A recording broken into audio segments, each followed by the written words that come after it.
One-to-One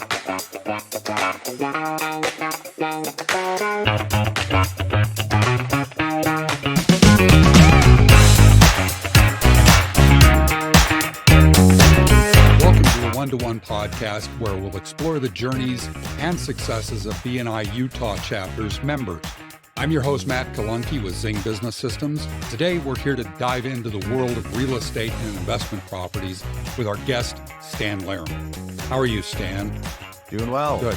Doing well, Matt. Thanks for having me. Let me just briefly introduce you. He does have 10 years of experience in real estate, both in investment properties and residential realtor. Highly specialized knowledge, really a unique perspective on the real estate market here in Utah, expertise in the Salt Lake and Utah County markets especially. Thanks for joining us. I appreciate you taking the time. Stan, would you mind telling me a little bit about your background? I saw here in your bio that you sold pest control and home security in the past. What got you doing that? Yes.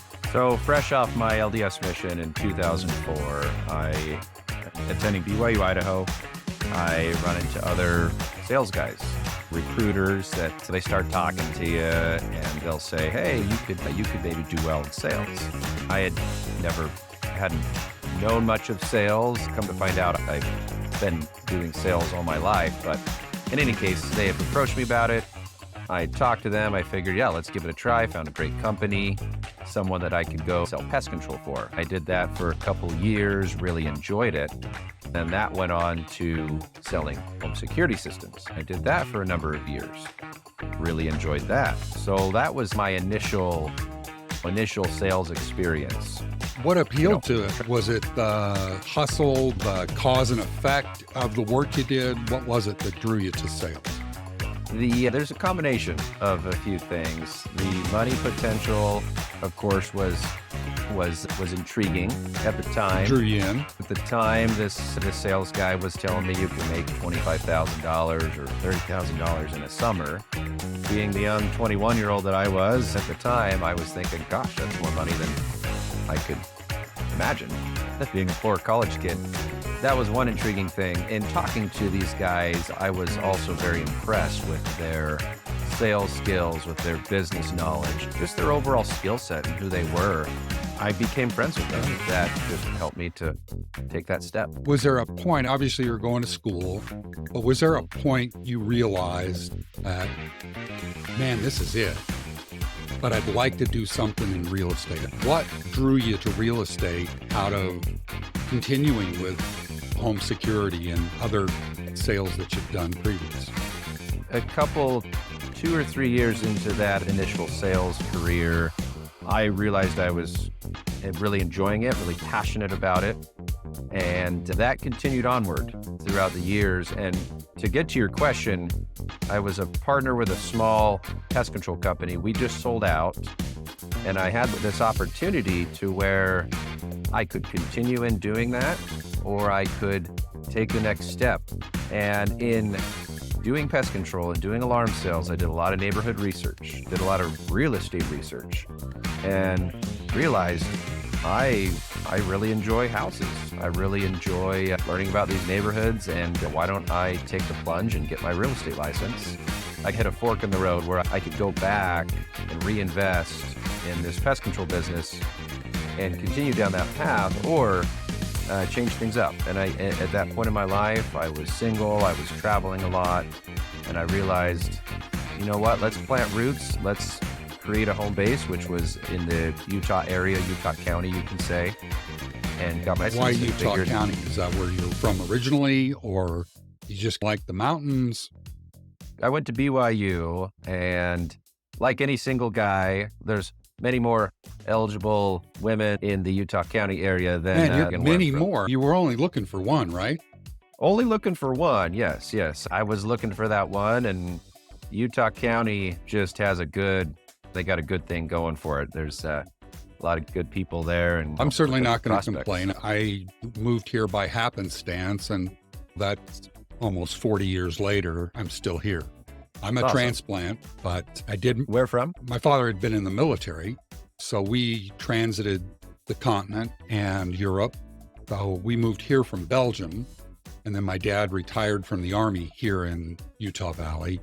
I met my wife, who is from Orem. Now my children are from Orem, which makes me transplanted. Yes, I know exactly what you're talking about. Orem in this area, it's a good place to be. Yeah, I'm certainly not going to complain. We bought a home here in 1990, and we've seen the valley grow significantly, residentially, commercially, over the course of that time frame. We're just right up above your Keller Williams. When we moved in, the apartments that are there next to where the Winco and Shopping Plaza is, that was an orchard. Funny you mentioned that. That's Milano Village and Italian Villages, right? Mm-hmm. And my wife and I first lived there when we got married. So yeah, love the area. Yeah, no, it's a pretty nifty space. Let's talk about why you're different from all the real estate people we know. What are the key things that you consider when you're helping a buyer buy their first home or their second home, or quite literally find the ideal? Yeah, I'm just trying to think. I ask them enough questions to get to know their needs. And not only their needs, but really what their thought process is, I want to try to find out what they're thinking and what their desires are. And that can help me to find them a house, maybe even not fully, because a lot of these buyers, they may not fully understand what it is they want. They're trying to figure that out as well. So I want to dive into their mindset and really try to understand what it is they're wanting. So that would be one key thing. All right. I've noticed that you've always been a good listener, and that probably helps. Depends if you ask my wife. You're never a prophet in your own land. No. Familiarity breeds contempt. But how do you change that up when you deal with a seller? We talked a little bit about how you approach a buyer. Mm-hmm. How does that change when you're working with a seller? Yeah, great question. A seller is usually most concerned with how do we sell our house, and how do we get top dollar for it? So those are some of the thoughts going through a seller's mind. We want a good buyer. We actually want to sell our house. And how do we get top dollar? And so I try to approach it like that. How do we get you a great buyer? How do we get you top dollar? And I really think of it, I always have in mind, how would I do this? If I owned your house, how would I sell it myself? What methods would I go about? How would I market it? And so that's my mindset. And I try to be on the same page. I try to understand what they're going through. And there can be other conditions that I need to learn, right? Are they going through a divorce? Are they getting a job that's taking them out of state? Understanding their situation helps me to understand their urgency and just how we need to act accordingly. That is, in a nutshell, that's how I do it. And how do you gauge your success when approaching a new seller or a new prospective buyer? Yeah, great question. Let me ask, how do I gauge if I'm helping them to my best ability, or just maybe help me understand? Obviously, if you make the sale or if you sign them as a client, that's a gauge of success. Mm-hmm. But is that always success? Not necessarily. I think really the answer to your question would be, am I helping them achieve their goals, their real estate goals, right? Someone once said this, and I love this. What do we as realtors actually do? We help people achieve wealth through the buying and selling of real estate. So if that's what you're doing, you are being successful. Maybe to answer your question, that if I am engaging and helping people with that, then I am being successful. And it's not about the commission. It's not about what's happening on my end per se. If I can help the client achieve wealth through real estate, then that is going to take over. That will help me to be successful ultimately, right? It's that it may not pay you that day, but it will pay you in the long term. Absolutely. Because it builds your integrity, it builds your experience, because honestly, it's the ones that get away that teach you the most. Yep. And I could spend good time on a client and maybe we get very close, but things don't work out. and maybe they have a change in their plans and they go elsewhere. But I definitely learned, let's say I learned a lot on that, and every real estate transaction is a big learning experience, and I can take that to the next one. So to your point, Right. might not be success that I visually see right away, but it definitely pays down the long road. Especially when you're taking the long approach to this career. There's no shortcuts. There's no simple, the quick buck in real estate it's a means to an end. And those are the Right. people that don't last.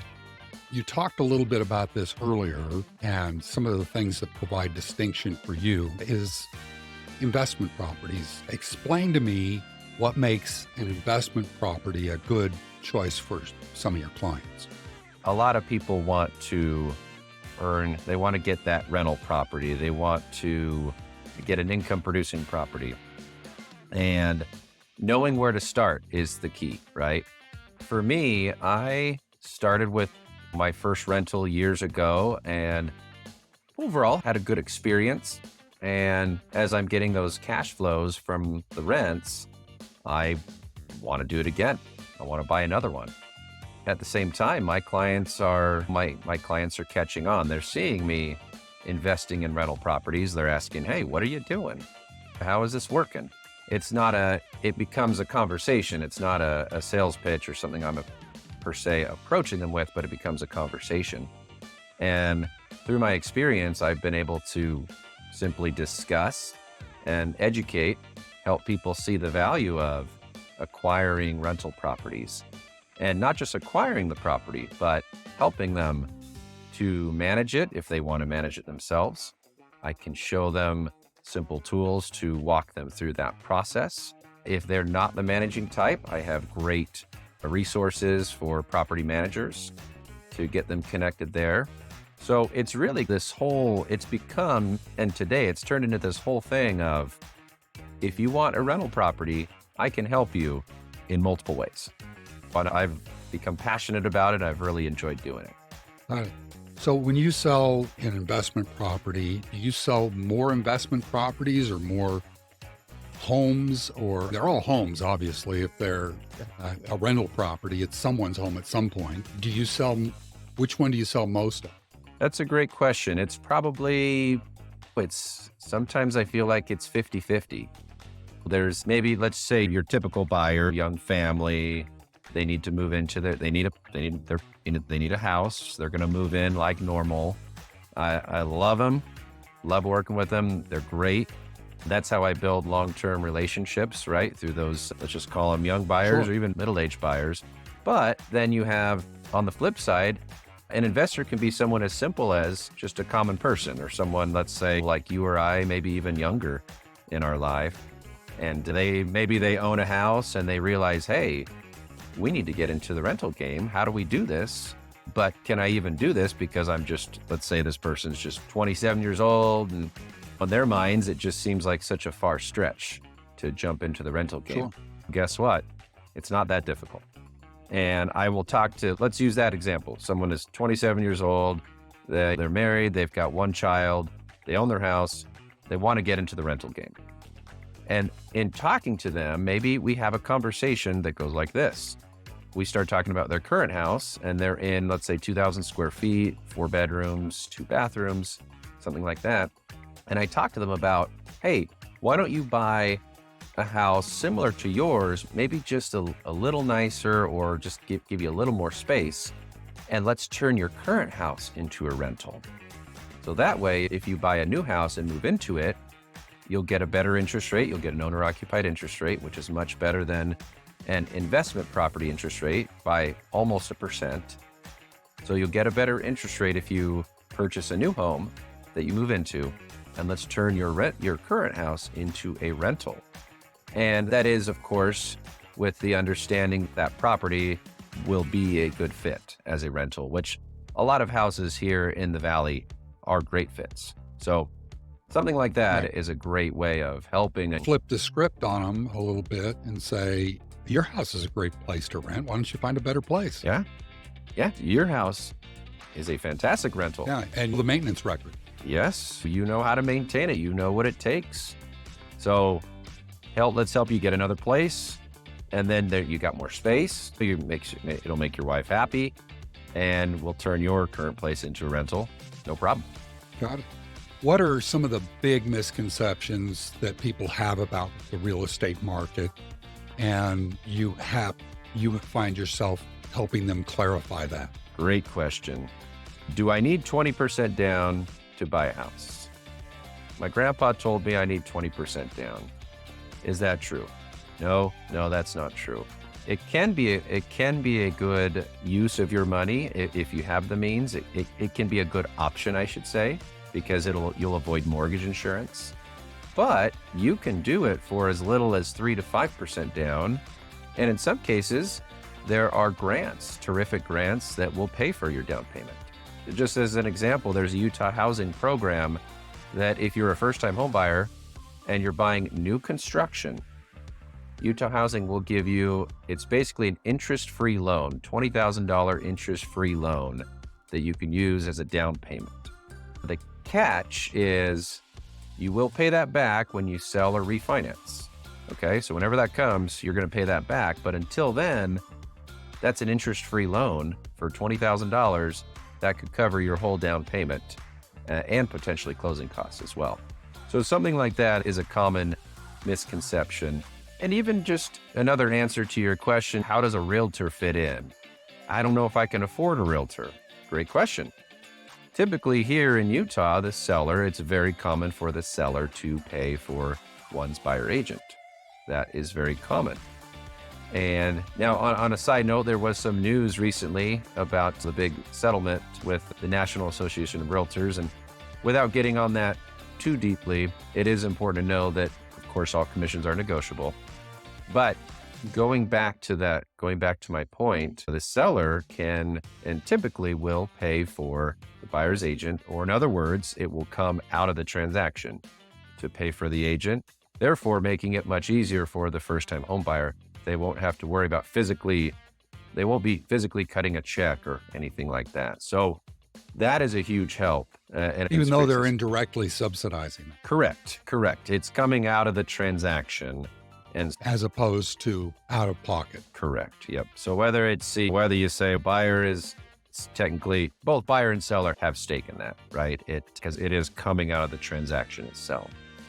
But in any case, it creates an easy situation, a manageable situation for the buyer. Yeah, that's one other little item, and that buyers always they just get excited. They're like, great, we're not paying you anything. And I'm like, you could say it that way. Yeah, it's coming out of the transaction, but you can, sure, you can say it that way.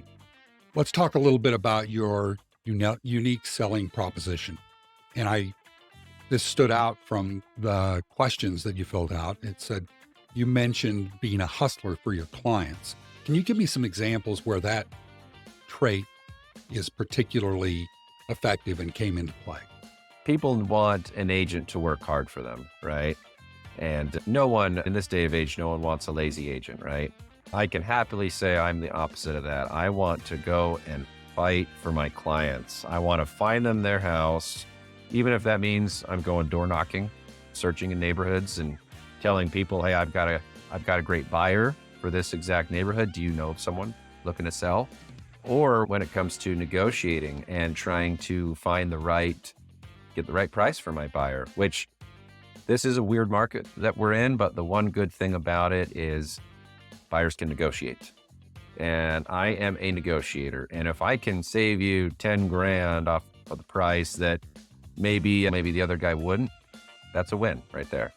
But really, my whole goal is to stay on top of the transaction, to stay on top of it, to work hard and to provide that. And my goal is to provide that excellent level of service and hustle and get it done. Hustle. Yep. So how does your passion for real estate drive the way that you work with your clients? Because I love real estate, it just helps. It ties everything together. We've got a great client, and I'm all about getting what they need and helping them to find what they're looking for. And on the same token, I love real estate. I'm very passionate about it. I'm a huge believer in real estate. So it's hanging out with a friend and going to your favorite restaurant at the same time, or going to one of your favorite sports games. A win. So it makes it easy. Right. It makes it easy for me to help them because it's something I enjoy doing. I really enjoy putting the time into it. And yeah, just creates that win.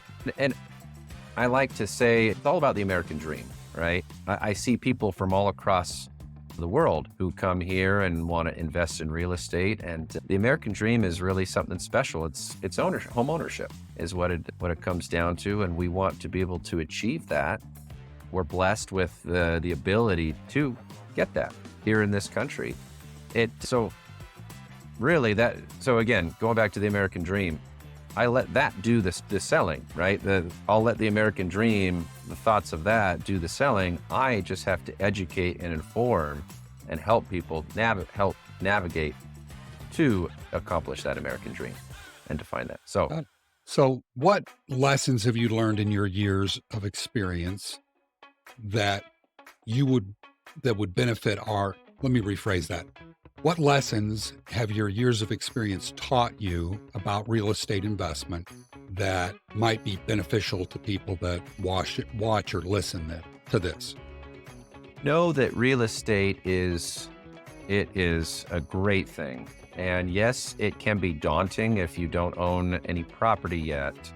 And yes, there's a lot to learn, but just know that real estate is resilient and real estate will bless your life when you do start, whether it's your first property or when you start with your first investment property.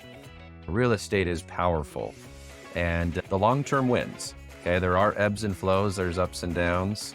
Right. We all know that, but the long-term wins. I remember the night before we bought our first home thinking, did we get a good deal? Is this ever going to be worth this much? Because it was at the beginning of a real estate boom. And I just remember being almost breathless in anticipation. And once you get in the house, that goes away after a couple of years. You look back and you're like, why didn't I buy another one? Or why was I sweating? I wasn't into collecting homes. I was into collecting lifestyle. Yeah. But to your point, I think every buyer, when they're first buying, they are both excited and nervous. And and I tell people those are the right ingredients. And that's why having a guide who listens is so important in helping them navigate that anticipation. The fact that we're going to sign for it, you're going to get the keys. This is what's going to happen in this time frame. And as soon as it does this, then you've got to have a skilled navigator, and that's where you come into play. Yep. And that's why I really enjoy it, because I understand the emotions. I understand how big of a purchase it is. And so that just makes me all the more passionate about it. Can you think of an example of where you helped a customer overcome a significant challenge in their real estate journey? What comes to my mind is I've had a few experiences where, let's say the first time home buyer closes on their house. They talk to me and they say, Stan, that was maybe just a little easier than I thought, or just wasn't quite as daunting. And I love hearing that, because that is my whole goal, is to make it a good process, to make it a little more manageable, to take the monkey off their back, or just to put them at ease. It's really about identifying their needs and making sure that you're there to pick up those deficits or offer words of advice. And the fact that people are so relieved when it's done and realize that it wasn't as complicated as everyone else made it out to be. Yeah, exactly. They realize, and maybe sometimes this is a month or 2 or 3 months after the fact, but they realize, oh, wow, okay. That wasn't as, it was just a little more manageable. And maybe maybe they've been to dinner with friends and they've realized that their realtor didn't do them, their friend's realtor didn't do them any favors, or they're hearing nightmare stories about getting another transaction through. And that very well happens. That happens quite often. And I'll get that text or phone call from my client saying, hey, thank you for helping us to avoid that. Thanks for not making that our experience. So yeah, little things like that. And then also, you were running interference for them. Yeah. And also, and I love to, if I can find them the right deal or find them the property And I love it and I'm well aware there are other agents out there, right? We've talked about that before. You've heard rumor of them. I've heard rumor that there could be other agents out there. I love hearing if I can find them the property, and if in conversation with them, they tell me that, Stan, I don't know if we would have made this happen without you. I don't know if we would have achieved exactly what we were looking for without you. That to me is incredible. It's incredibly flattering, and it just makes me feel like I am very happy that I was there and that we did this journey together. So something like that, that's one of the biggest compliments I could receive. Right. Doesn't always happen, but huge compliment. You've been at this now for 11 plus years. A little over 10 years. Can you think back to one or two of the most rewarding experiences you've had as a realtor? I would say that's a great question. There's just so many going through my mind right now. I would have to say that there's a couple experiences. I've got some great investors who at first, they were just the regular buyer, the regular young couple looking for a house. Let's figure this out. Let's do this. I helped them with that. And they want to buy their first investment property, and I helped them with that as well. And then they get this itch of, I want to do this again and again. What was once just husband and wife buying their first property together years ago, now that same couple owns, I think it's about 8 or 9 properties. And again, they were just a regular home buyer once upon a time, and here they are years later with several properties. And I probably have that with a handful of clients. So it's turning them from an investor or from a first-time buyer or a solo purchase into a portfolio purchase. Yep, into a part-time job, or I should say into a portfolio. Portfolio is the right word that you described, where they have a portfolio of properties. And of course, there's work. Of course, it doesn't come easily. It's like, how are you going to eat an elephant? One bite at a time. Very rewarding. Now it's become a huge part of their lives. Yeah, those examples. And it'll enrich their lives for years to come. Absolutely. Any advice for people that are investors about getting renters or dealing with renters? Yeah. For investors in the Utah area, just know that there's a lot of good tenants here. So people ask all the time, is it going to be hard to find tenants? Are tenants going to wreck my place? Are there JOBs? Yeah. There's jobs? Yeah. And there are JOBs here. There's jobs galore. And the short answer is there's a lot of great tenants. And there are great ways to find those tenants, simple ways to find those tenants. So just know that part of the process it's not difficult. My wife's aunt and uncle have an extensive portfolio that they have collected over probably 50, 60 years of investing in the Salt Lake market. And one of the things that they did, or that they do whenever they're renting to someone new, is they always get a look at the inside of their car. I've heard this. If it's well kept, they'll probably be well kept tenants. Mm-hmm. If they've got a trashy car, we'll take it into consideration. And I've heard a handful. Is that good advice? Very, very good advice. Yes, there's a handful of investors that do the same thing. Are there any other $1 million tips that you can think of when it comes to real estate or real estate investing? One of the big things talking about tenants, and that is sound advice, Matt, if you have the opportunity to check their car, do it, because that is a telling factor if it's trashed or if it's clean. Another important tip when getting tenants is make sure they fill out an application and do a credit and background check. Make sure they do a credit and background check. And there's tools to do that. Obviously, if you have a property manager, they will do that for you. But just simply running that background check and credit check is critical, because I have found a direct correlation with a certain high enough credit score that typically means that's a good candidate. And of course, good risk. Yes, that they are good for it. They'll pay their rent. You won't have problems. And also that background check is critical. So I prefer someone with a full clean slate. If there is an issue there, you can look at it and figure out, are they suitable for the place or not? And again, each case is different. that process really is important for renting and qualifying. Got it. So if you had 3 sentences to offer in advice to someone looking to sell their home in today's market, what would they be?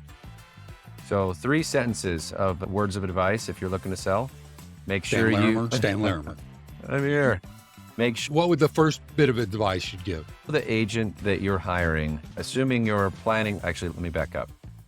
As you're interviewing agents, make sure you get to know those agents, and the one you ultimately hire, understand who they are, understand their history, understand their success, so that they can help you to get the job done. Make sure that they take great photography. We need great photography.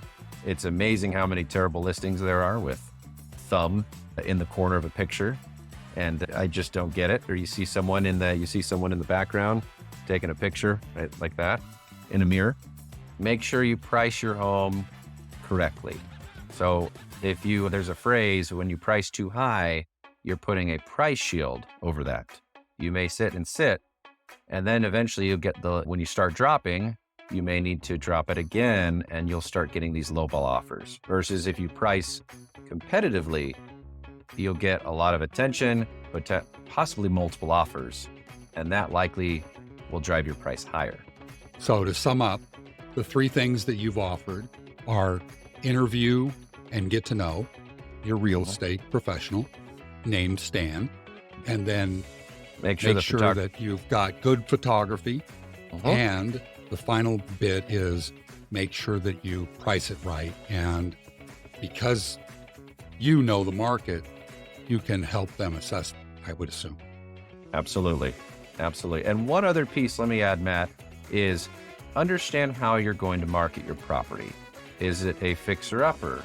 Is it one that we're going to attract a lot of contractors or people that can complete the project? Or do we want to spruce it up? Do we want to do the needed touch-ups and sell it turnkey ready, let's say? So that's important to understand. How do we want to sell this? How do we want to market this? And then if the seller can get those items done, then it's up to me as the listing agent to take phenomenal pictures, get the listing spot on, and sell it accordingly. Got it. So where do you see the real estate market here in Utah going over the course of the next 5 years? Utah real estate is very resilient. I love the word resilient. It's interesting, right? Because we see rates are still high, and sometimes they trickle. They've even trickled a little higher over the past couple weeks. But our Utah real estate market is very resilient. And the reason for that is we have so many people moving here. People coming for jobs, people coming for family reasons. And Utah County... For the geography. And the Wasatch Front is expected, it's Utah County and maybe the Wasatch Front as well. We're expected to double in population over the next 20 to 25 years. So if that tells you anything about where real estate is going, that's a very positive indicator. And yes, there are ebbs and flows. Yes, there can be situations outside of our control, but we know that the long term wins.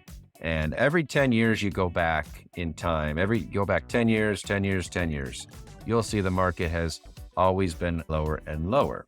Therefore, it's wise to guess that trend will continue, right? So just understand that our Utah market is resilient. Unless you were looking back at 1997 and 2008. Right. There's a couple years that maybe that dip was a little further, but suffice to say. But then it raced back. Yeah. Oh yeah. It rebounded. It's far rebounded. And we're almost, depending on what areas, we are going through a weird market right now, but our all-time market high was around middle of 22. And we dipped down with interest rates rising, and we have, in some areas, we've almost recovered. Some areas maybe we have recovered, but that's even still with rates relatively high. We've had some appreciation. So the point being is, Utah market, if you have and I always talk to people, what is your plan? How long are you going to hold this property for, right? Is this a 1 to 2 year plan, 3 to 5 year plan, 7 to 10 year plan? right? Because that will matter based on what they're trying to achieve. And if someone is 5 to 7 years in that range, that typically will protect them through, if we do go through a downturn, they simply can ride it out and sell when they need to. So just know that our market is resilient and the long term almost always wins. Nobody's accused you of being an optimist before, have they? Never. They tell me my pessimism I should you should grow their pessimism a bit. Yeah. We talked about a time frame there in the next 5 or 10 years. What goals do you have for Stan and your business in the next 5 years? I would love to grow my business. I would love to find more clients, just as I have had the privilege of working with. I'm definitely at a point I want to expand. I want to expand and take my business to the next level, and that is helping more and more clients. I have other colleague agents that I work with who can help and provide support as needed. But yeah, I would love to grow. I'd love to grow. Do you call them acolytes or devotees? Devotees, colleagues, something like that. Colleagues, yeah. Colleagues. There you go. But I have the tools and the resources necessary to grow and expand. And so over the next 5 years, definitely looking to grow and expand and help. If our listeners want to reach out and get a hold of you, what's the best way to get a hold of you? Just call me or text me. Call me or text me. Okay. You'll get a response probably within the hour. If not, then it'll definitely be the same day. But yeah, call or text, and I'm here. Okay. This next 30 seconds is yours to plug Stan Larimer and your real estate business. So have at it. I love real estate, and this is something I'm very passionate about. So if your goal is to buy and acquire real estate, let's talk. I'd love to sit down and talk and tell you about myself, tell you what I can offer, learn about you as well and what your needs are. If you need to sell real estate, again, I love it. And one interesting thing I'll tell you is I like to find a way to see if it makes sense to hold the property, right? I believe in holding and growing that long-term wealth, right, through real estate. So I'm a believer in holding property, but there are occasions where someone might need to sell. And if that's the situation you're in, I would love to chat and I would love to go over my strategy and find out what your needs are and see if we can get your home sold. So that's my 2 cents for you. Stan, it's been a pleasure to get to know a little bit more about your business. It's clear you're very passionate and professional about what you do, and I appreciate you sharing this with the One-to-One podcast. In the near future, we'll be having more episodes. Your willingness to follow Austin with this second episode has been a bit of an icebreaker. Thanks. I appreciate you taking the time.